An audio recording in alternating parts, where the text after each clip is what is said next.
We just started talking about your start on I Love Lucy. Yeah. What was the first episode you directed? The first show I did was called The Candy Show, and it was one of the most memorable of the shows. Actually, it was where she and Ethel got a job making candy, dipping candy chocolates, and it was the show was the boys would take care of the house, do all the home work, and they would go out and make a living. And while Ricky and Fred made dinner and cleaned up the house, the apartments, and it didn't work either way. I mean, we did scenes with Desi and Fred messing up the house and dinner and everything. And while we were then cross-cutting with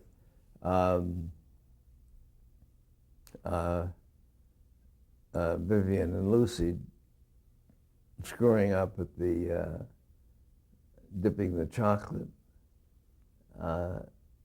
It was quite a wild scene, or scenes, I should say, both sides of it.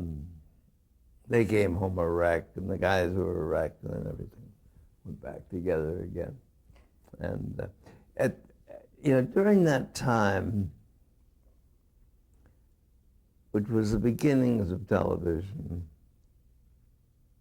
nobody really knew anything about it. And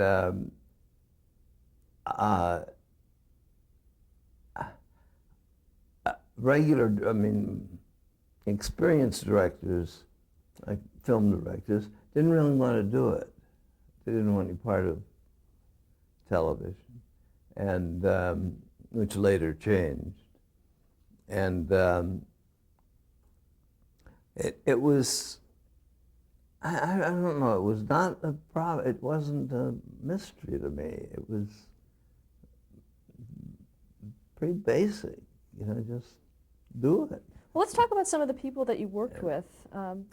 Well, with Lucy, there was, to go on with more Lucy, the second show, I noticed that things kept, in the rehearsals, things would change, and we'd get a scene all staged. Then we'd come back to it,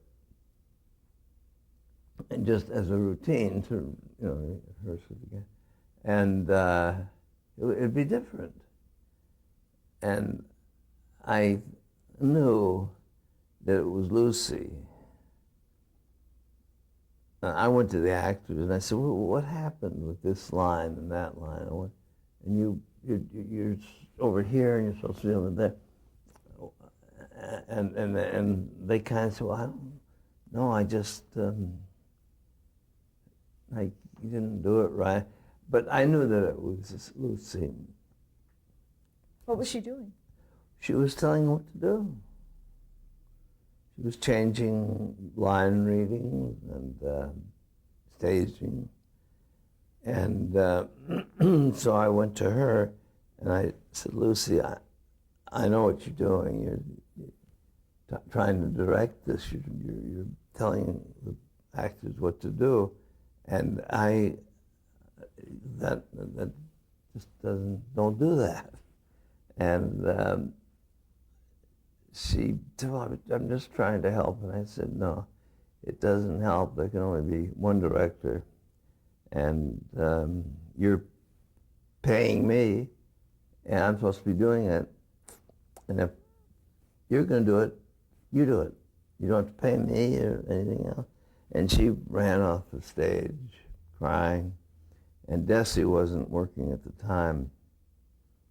And suddenly everybody disappeared. And I was standing there alone on the set, and it was at a time when I had no office. I had nothing. I didn't know where to go or what to do. So I went to the men's room, and I sat there and thought what I had done. The show was already a success. Well, not really already, but it was, and people knew about it. And it had gotten good reviews, and this was still in the first year. It was right at the end of the first year. And I realized that I, was blowing an opportunity. And I sat there and shook for a while. And I finally came out, went on the stage, and Desi was there.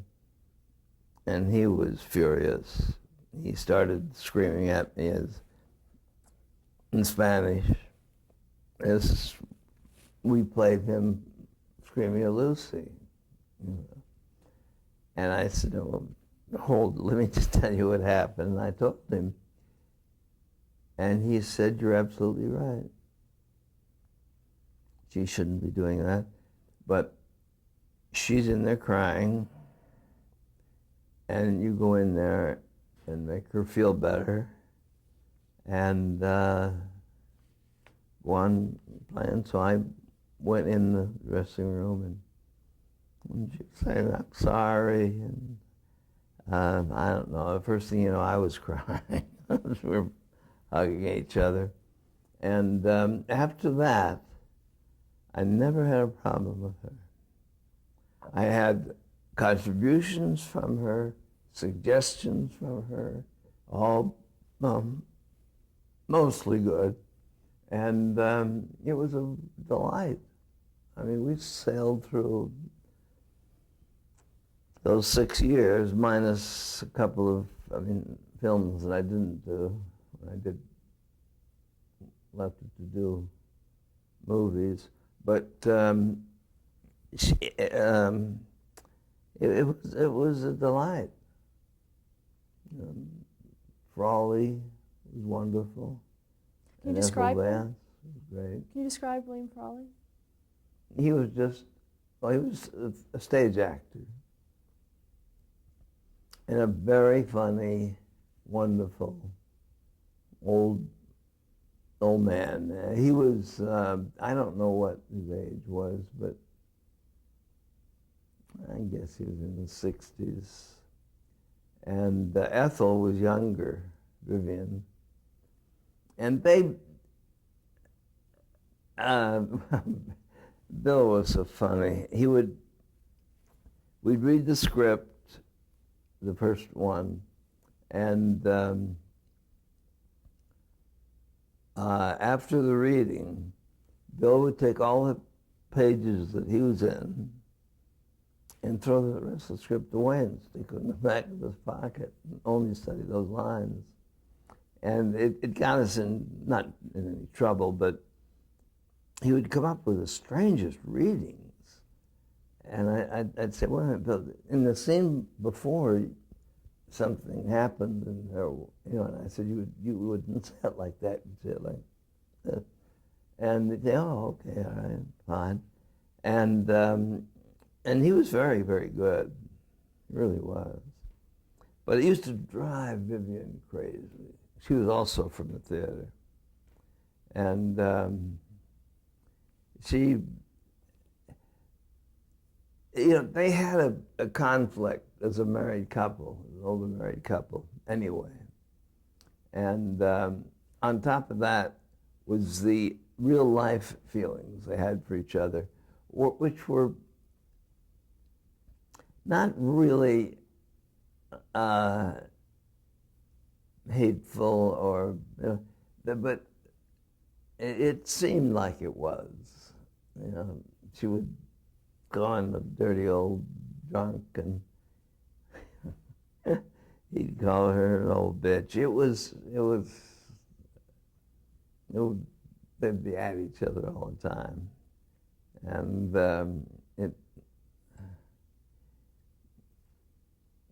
it contributed, actually, to their relationship. And, of course, Lucy and Desi, who began having their differences, were highly professional, and none of that showed. Throughout the whole run of the show? No. How did the whole cast get along? Oh, great. Everybody got along. Except for Bill Frawley and Vivian. But the cast got along just fine. How did Vivian Vance get along with Lucille Ball? Oh, great. They were very, very close friends. Vivian later said a lot of things about Lucy that weren't very flattering, but I don't know what that meant. She may have felt that being from the theater, she was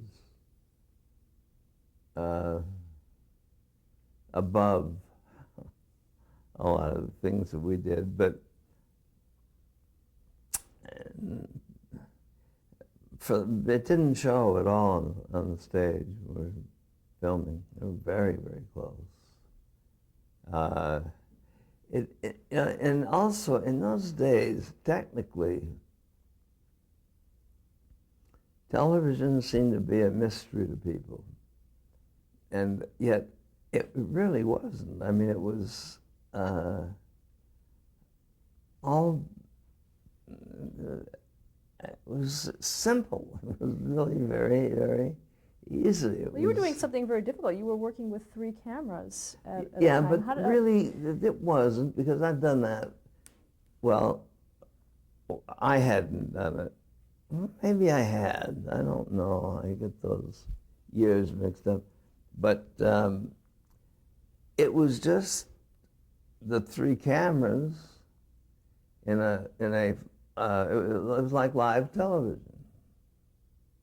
3 cameras and Well, how did you direct the cameras? Where were you on well, shooting? the cameras came in and they were rehearsed, and they were all marked on the floor what the scene was, little tapes, and what number it was in terms of their movement, and they'd follow the A, B, C, whichever the alphabet, and go from 1, 2, 3, 4, 5, 6, whatever the numbers were, and the character, and we had no trouble at all with that, and it seemed to baffle people. I don't know why. But people would come and think, how do you do this? And it was really very simple. Were you ever involved in the editing process? Oh, yes, very much. Very much. We built what we call the Monster. It was a 3-headed moviola, and cameras would go 1, 2, 3 on the moviola, and I would cut the picture on the moviola. Who did you work with? Danny Kahn, and that's where I knew him. And I had met him before, and when he was first brought into Lucy, he had told them about me. And they went with the other fellow. But then the second time, they used me. But the 3 cameras all had their assignments on the floor, and they would come up on the moviola, and I would call the shots, and the editor would make notes and mark the film. and then put it together, and then we would show it to Desi. And Desi would make fine contributions, and we would dub it, which I did, and the music and the laughs and all of that. The laughs, of course, were real. We had an audience. And the editing was, it was simple. What about the cinematography? Who did that? We had Carl Freund, who was a motion picture cameraman of high standing. He'd won awards. I think he won the Academy Award, and done many, many things. Really, really high standing. He was friends of Lucy and Desi through pictures that Lucy had done, and he was willing to come in and do it. And he was great. He was wonderful. He was a big man, and was contrary as hell. Everything was wrong, and but I don't know. We got along fine. It was a good relationship, and he was a wonderful guy. Let's talk about Jess Oppenheimer. Who was he? Jess was the producer of the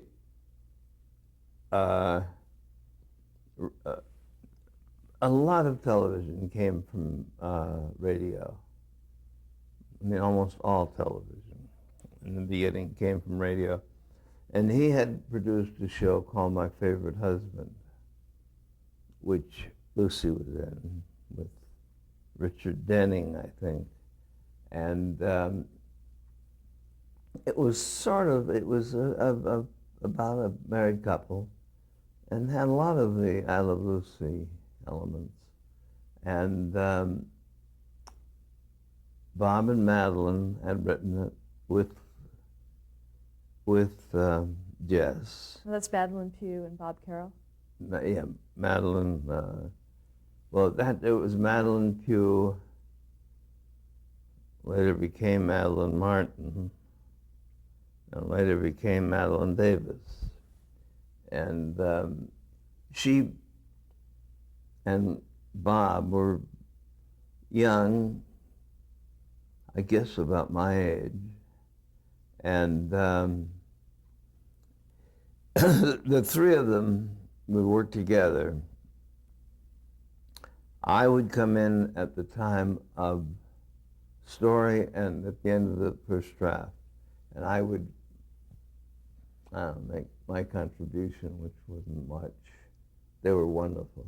They really were great. And then it would go to a reading, to the cast. Cast would never see the script until the day of the reading. And something that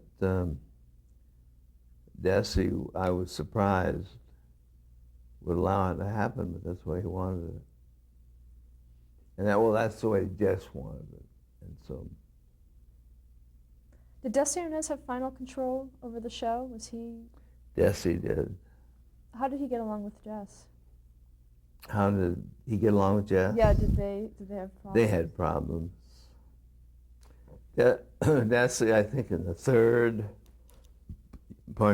year, decided he wanted to be called or known as the executive producer,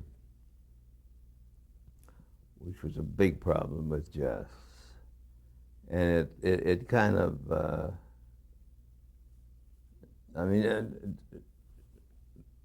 Jess had nothing to say about it. I mean, it had to happen. It was really Desi's show. And it kind of became a wedge between them. And they never really got along after that. And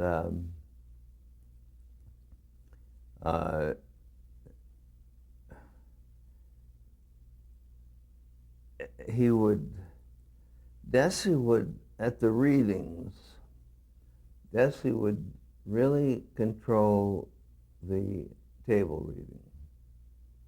He would make most of the suggestions, and most of them would be right. Desi was very smart. He really was. And he just knew. He was smart. And Jess resented him, but he was right. And I usually agreed with him. When we did the show, we had a booth above the audience, and Desi and Madeline and Bob and myself, and the camera guy who told all the cameramen where to go on each move, were up there watching the show. And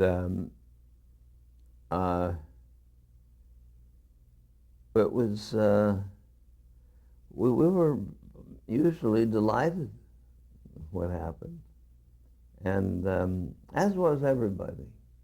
We didn't take any time. It took us 30 minutes. It took us the length of the show to do the show, except for the changes. The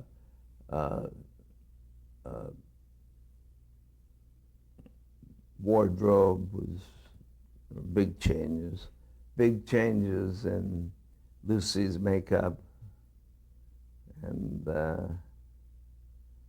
that's from the craziness we did. You know, I mean, she was frozen and starched, and I don't know. She did a lot of what turned out to be funny things. Another big thing on the show was Lucy's real-life pregnancy.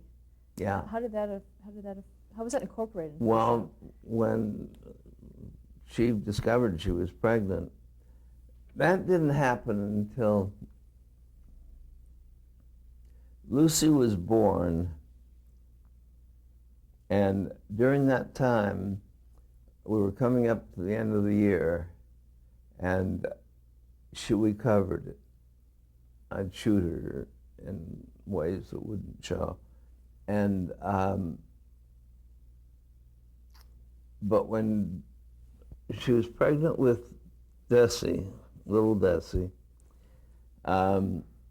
we wrote it into the story so that she was actually pregnant. And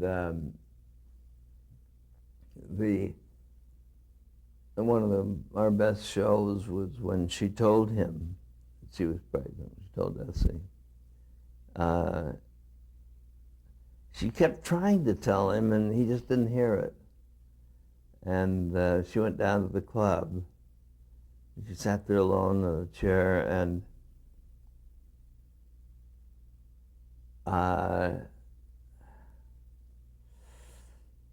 he had a song he was going to sing to someone who was pregnant in the audience, and she set it up. I forget exactly how we did that, but he went around the room singing a song. We're going to have a baby. We're having a baby, and came to her, and he said, and she said yes. And then he went on, and 2 people later, he had his double take. She had nodded yes, and he ran back to the table, and he said, and she said yeah. And he sang to her. It was very moving. It really was. He broke down and cried during the filming of that. Who? For real, didn't he, Desi Arnaz? I think so. We all did. Everybody was so moved. And there were some things in it that were wrong. The way he did the song, there were things that weren't quite right. But I think we reshot them, but we never used them. We rarely reshot. We would only reshoot if we had something that we weren't sure, in which there was an actor that was a guest who wouldn't be there the following 2 weeks later, and but we would rarely use them, and we would use them. We would use we'd shoot if we had problems. That it only involved the 4 people. We would shoot whatever we needed 3 weeks down the line, and just what we needed, and that was not much. Now, another very famous episode was the actual birth of Little And the Ricky. birth of the baby was wonderful. Yeah, it was. He was dressed up as an African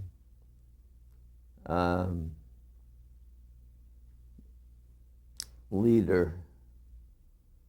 I don't remember but in doing the show, his show, in the nightclub. But anyway, he went down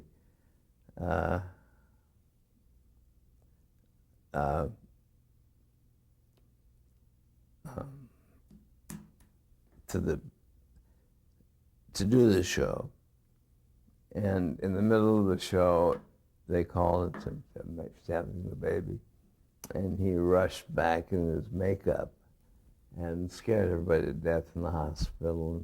And, you know. Now there was some, it was a lot of hoopla about what the sex of the baby would be. Well, we knew the sex of the baby, and we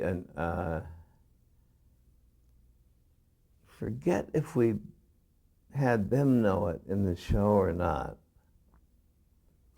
But the baby was born on the same night that the baby was born. And that was done because the baby was Cesarean. a cesarean. And so as soon as she was ready to work, we shot the film of the birth of the baby. And it was as anticipated, the sex that we had. But it was really born on the show the night that it was. How did that work? It was born on the same night that the show aired. Okay, let's stop there to change the tape. Okay.